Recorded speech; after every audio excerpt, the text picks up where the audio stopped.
Assalamualaikum warahmatullahi wabarakatuh. Selamat pagi para peserta sekalian. Saya Dr. Dianisa Ikarumi. Kali ini akan memberikan informasi mengenai modul penanganan lanjut asuhan pasca keguguran. Untuk tujuan belajar dari modul ini adalah peserta mampu melakukan tata laksana medis dari asuhan pasca keguguran atau APK.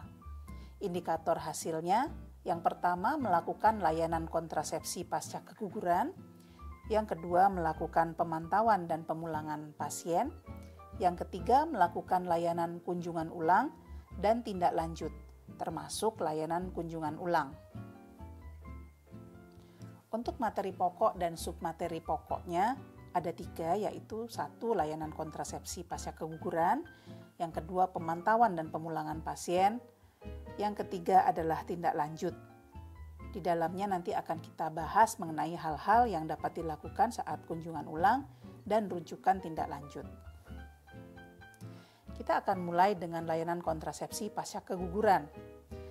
Kita tahu bahwa kondisi pasca keguguran ini adalah periode emas di mana kita dapat melakukan layanan kontrasepsi. Kita lakukan diskusi dengan pasien, kita tawarkan kontrasepsi apa saja yang dapat dipilih oleh pasien. Berikan informasi yang komprehensif dan lengkap, dan bantu pasien kita untuk memahami serta memilih metode kontrasepsi yang diinginkan. Pilihan metode yang diambil ini harus sesuai dengan keinginan, kebutuhan, serta kelayakan medis dari masing-masing pasien kita. Di sini kita bisa lihat bahwa ada suatu alat bantu untuk pemilihan keputusan ber-KB yang kita sebut dengan CLOP. Saya kira para peserta juga sudah familiar dengan ini. Dengan CLOP ini, kita sebagai konselor atau tenaga terlatih dapat memberikan informasi mengenai keuntungan dari masing-masing kontrasepsi, kemudian menimbang risiko medis, komplikasi, dan hal-hal lain yang dapat membantu pasien ini memilih dengan baik.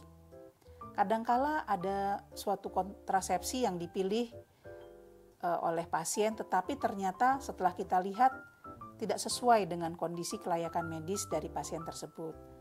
Apabila hal ini terjadi, maka kita harus lakukan re-counseling, kira-kira metode apa yang lain yang bisa dipakai oleh pasien kita. Bisa kita lihat pada tabel ini bahwa banyak sekali metode kontrasepsi yang dapat dipilih oleh pasien pasca keguguran. Kita lihat di sini ada pil KB kombinasi, kontrasepsi injeksi kombinasi, cincin vagina dan koyo atau patch, pil progestin, injeksi progestin atau DMPA, implan progestin, AKDR Koperti, AKDR LNG, kondom, spermisida, dan diafragma. Untuk NET-N, ini saya kira untuk di Indonesia saat ini belum tersedia ya, injeksi progestin NET-N. Nah, kita lihat bahwa pada keguguran trimester 1, trimester 2, maupun keguguran septik, ini ada angka-angka yang berada di sana. Angka 1, 2, 3, dan 4. Angka 1 artinya tidak ada larangan menggunakan kontrasepsi tersebut. Angka 2 berarti benefits atau manfaat dari kontrasepsi tersebut itu melebihi risiko yang akan didapatkan. Untuk angka 3 artinya risiko yang ditimbulkan dari kontrasepsi tersebut itu melebihi dari manfaat yang akan didapatkan. Sementara yang 4 ini penggunaan dilarang karena risiko kesehatan yang akan dihadapi itu sangat besar. Ya. Kalau sekilas kita lihat dari tabel ini, kebanyakan angkanya 1, artinya kebanyakan dari metode kontrasepsi ini dapat digunakan oleh pasien-pasien pasca keguguran. Tetapi kita bisa lihat contohnya pada kasus keguguran septik, itu pada IUD, baik itu Koperti maupun LNG, itu angkanya adalah 4. Artinya kalau keguguran septik ini pada saat setelah kita lakukan tindakan evakuasi atau tindakan yang lainnya, maka harus kita tunda terlebih dahulu ya, atau diganti dengan metode yang lain karena IUD ini atau AKDR ini nilainya adalah 4. Kita bisa lihat juga pada trimester 2, kehamilan trimester 2, itu untuk AKDR nilainya adalah 2, artinya masih bisa digunakan karena manfaatnya lebih daripada risikonya. Nah, nanti kita akan lihat ada kondisi-kondisi tertentu dan syarat-syarat ya untuk memberikan layanan IUD pada keguguran trimester 2. Nah, pada tabel ini kita bisa lihat ya bahwa contohnya pada metode kontrasepsi, 3 yang teratas itu adalah kontrasepsi pil dan suntik kombinasi. Yang kedua, pil dan suntik progestin only. Yang ketiga adalah implan. Ini semua adalah metode KB hormonal. Kapan bisa kita berikan layanan? Ini dapat segera dimulai setelah dilakukan tindakan APK. Jadi tidak ada penundaan. Kalau memang pasiennya layak atau eligible dengan menggunakan produk lock, maka harus segera dilayani. Berbeda dengan AKDR atau IUD, kita lihat di sini waktu penggunaannya bervariasi. Pada trimester 1, artinya pada pasca keguguran trimester 1, AKDR ini dapat langsung dipasang jika tidak ada infeksi. Ya, jadi semua metode yang harus dipasang intrauterin itu harus bebas dari infeksi. Ya. Kemudian di sini kalau ada infeksi harus ditunda pemasangannya ya sampai infeksi sembuh, perdarahan teratasi dan anemia diperbaiki. Apabila pasien ini sangat ingin menggunakan AKDR tetapi tidak eligible pada saat itu, maka kita tunda. Tetapi kalau dia masih terbuka untuk pilihan KB yang lain, maka kita bisa arahkan bisa kita informasikan dan kita bantu untuk pemilihan KB yang lainnya. Untuk AKDR, pada keguguran trimester 2, kita harus melakukan penundaan pemasangan 4-6 minggu pasca keguguran, kecuali jika tenaga terlatih dan peralatan dan insersi pasca keguguran ini dapat dilakukan. Jadi ini ada syaratnya ya, bisa langsung dilakukan tetapi dengan tenaga yang sudah dilatih sebelumnya. Apabila tidak ada infeksi maka bisa segera diberikan, tetapi jika ada infeksi maka kita harus melakukan penundaan sampai dengan 3 bulan. Nah, dalam 3 bulan ini tentu saja harus dilakukan metode backup ya. Kalau memang belum ingin hamil lagi, maka kita juga harus memberikan informasi sekali lagi mengenai kontrasepsi lainnya. Untuk sadar masa subur atau metode kalender ini tidak disarankan karena ini akan kesulitan karena untuk menggunakannya kita harus melakukan pemantauan terhadap siklus haid yang normal terlebih dahulu. Dan juga kita harus tahu bahwa metode-metode tradisional itu efektivitasnya kurang. Ya. Jadi lebih kita kedepankan untuk pemilihan metode KB yang modern. Selanjutnya untuk tubektomi, sterilisasi tubektomi, ini secara teknis dapat langsung dikerjakan pada keguguran trimester 1 maupun trimester 2 ya. Tidak ada masalah kecuali kalau memang perlu ada penyembuhan khusus, terjadi infeksi sebelumnya, perdarahan banyak sebelumnya dan sebagainya. Nah, jadi kesimpulannya di sini ya bahwa hampir semua metode itu dapat digunakan pada pasien pasca keguguran selama tidak memiliki kondisi medis spesifik. Semua kontrasepsi dapat dimulai bersamaan dengan evakuasi, artinya saat kita melakukan evakuasi vakum manual, aspirasi vakum manual, setelahnya langsung akan dipasang IUD itu sangat memungkinkan ya, tentu saja dengan penjelasan di awal dan inform consent. Untuk metode IUD dapat dipasang setelah evakuasi atau ekspulsi sisa hasil konsepsi dinyatakan bersih. Ya, jadi kalau memang asuhan pasca kegugurannya dengan aspirasi vakum manual atau dengan penggunaan obat-obatan dan sudah dinyatakan bersih, maka langsung dipasang. Tindakan pencegahan tidak dibutuhkan jika kontrasepsi definitif akan segera dipasang dalam waktu 5 hari setelah evakuasi. Artinya tidak perlu backup method seperti kondom atau abstinence ya. Karena pemasangan IUD segera setelah dipasang itu langsung efektif karena dia metode barier. Untuk metode sterilisasi dapat dilakukan setelah evakuasi selesai dan bersih. Ya, jadi langsung. Nah, di tabel ini menggambarkan mengenai khusus metode sterilisasi, tubektomi, ya. Di sini kategorinya berbeda. Kalau yang tadi 1, 2, 3, dan 4, di sini kategorinya A, C, D, dan S. A itu berarti accept atau dapat diterima atau dapat dilakukan. C itu caution atau harus dilakukan dengan hati-hati. D itu artinya delay atau tunda pemasangan, tunda tindakan. Dan S adalah special condition.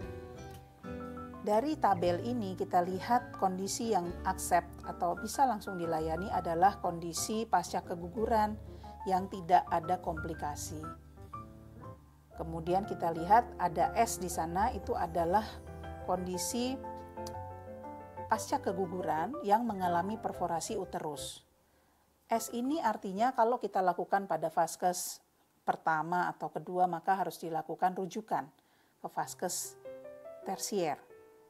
Sementara untuk kondisi D atau delay atau kita harus melakukan penundaan terlebih dahulu sebelum melakukan sterilisasi adalah 1. Sepsis, 2. Perdarahan berat, 3. Trauma dari saluran genitalia berat terjadi robekan serviks atau vagina, ya. Dan yang keempat adalah hematometra akut. Maka kita harus tunda terlebih dahulu. Bagaimana untuk pemantauan pasca tindakan pelayanan kontrasepsinya? Yang pertama, secara fisik dan emosional ini kita lakukan pemantauan individual dan sesuaikan dengan kebutuhan masing-masing. Pemberian informasi mengenai kondisi saat itu, termasuk bagaimana cara penggunaan obat-obatan, fungsinya, begitu juga dengan metode kontrasepsinya sendiri. Ya. Dan informasikan kapan pasien ini perlu melakukan kunjungan ulang.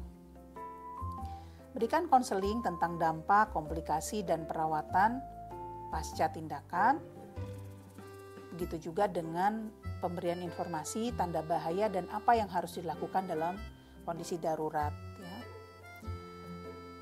Sebelum pasien pulang, maka pemantauan komplikasi harus dilakukan dengan seksama. Jangan sampai kita terlewat dan terjadi suatu kondisi komplikasi setelah pasien kita pulangkan. Pemantauan dan pemulihan ini kita lakukan bervariasi ya sebenarnya, tetapi kalau tanpa komplikasi maka 30-60 menit setelah tindakan maka pasien dapat dinyatakan aman untuk pulang. Petugas harus selalu memantau pasien sesuai protokol yang ada atau standar operasional prosedur. Kemudian pemulihan penuh itu ditandai dengan sudah sadar pasiennya, mampu berjalan tanpa bantuan, tanda vital sudah normal, merasa siap untuk pulang, menunjukkan tanda pemulihan normal, contohnya seperti perdarahannya berhenti atau nyerinya semakin berkurang.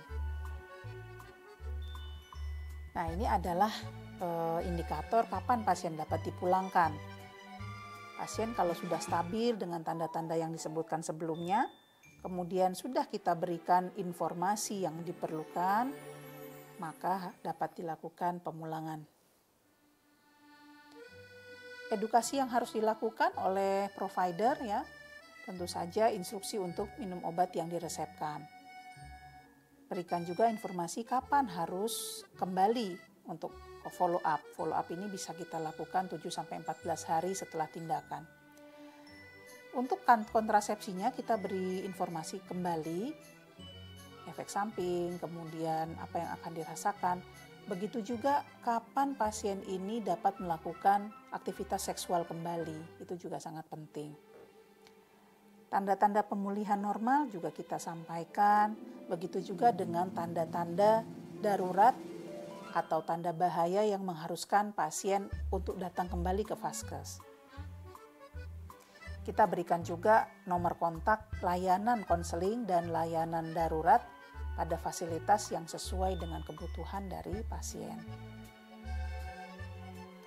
Berikut adalah tanda-tanda bahaya yang harus kita sampaikan ya kepada pasien. misalnya terjadi demam, menggigil, muntah, pingsan, nyeri hebat, atau perdarahan banyak, maka segera cari pertolongan ke fasilitas kesehatan. Kemudian kalau terjadi kram berkepanjangan, nyeri, atau distensi abdomen, ya, perutnya menjadi membesar, perdarahan yang lama, cairan vagina yang berbau busuk, terlambat haid, ya, lebih dari 2 bulan, kemudian pusing berkepanjangan, nyeri kepala, maka apabila tanda-tanda ini semakin parah dan sepanjang waktu, maka kita juga sarankan pasien untuk segera mencari pertolongan. Nah, untuk kunjungan ulang sebenarnya tidak wajib sifatnya, tetapi sangat dianjurkan karena dengan kunjungan ulang ini kita bisa melakukan pemantauan dan reedukasi terhadap pasien. Jadwal kunjungan ulang ini bervariasi, bisa 1-2 pekan setelah prosedur. Apa yang kita lakukan pada kunjungan ulang? Kita lakukan konseling ulang mengenai kontrasepsi lanjutan, mengevaluasi apakah ada keluhan, efek samping yang dirasakan oleh pasien, kepuasan pasien terhadap penggunaan kontrasepsi, dan lain-lain.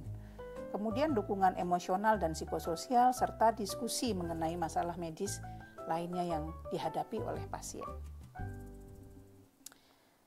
Saat kunjungan ulang juga jangan lupa kita lakukan konfirmasi keberhasilan evakuasi, apakah sudah bersih, ya. Kita bisa lakukan pemeriksaan fisik dan juga ditunjang dengan pemeriksaan penunjang seperti ultrasonografi abdomen. Kita lakukan stabilisasi, terapi, dan rujukan jika ada masalah baru. Pastikan komplikasi sebelumnya sudah tertangani. Aspirasi vakum ulang jika diperlukan, ini dalam kondisi misalnya masih ada sisa hasil konsepsi, ya, yang belum bersih dan menimbulkan gejala. Edukasi dan konseling ulang, ya, mengenai hal-hal yang diperlukan. Menyediakan metode kontrasepsi jika pada saat pasca keguguran itu belum kita lakukan pemberian layanan kontrasepsi. Dan yang terakhir adalah rujukan. Jadi setiap kali pasien datang kita identifikasi ini kira-kira ada memerlukan rujukan atau tidak, ya. Untuk rujukan tindak lanjut, ini merupakan kondisi atau bagian yang esensial dari sebuah konseling, ya, dan juga layanan yang komprehensif dari APK ini, karena nanti pada rujukan yang kita lakukan ini bisa kita lakukan konseling ulang, kemudian layanan psikologis, bantuan hukum mungkin, atau pemeriksaan dari infeksi menular seksual. Ya, saya kira itu yang bisa saya sampaikan. Mudah-mudahan bermanfaat dan bisa kita kembangkan di kemudian hari mengenai topik ini. Terima kasih dan Assalamualaikum warahmatullahi wabarakatuh.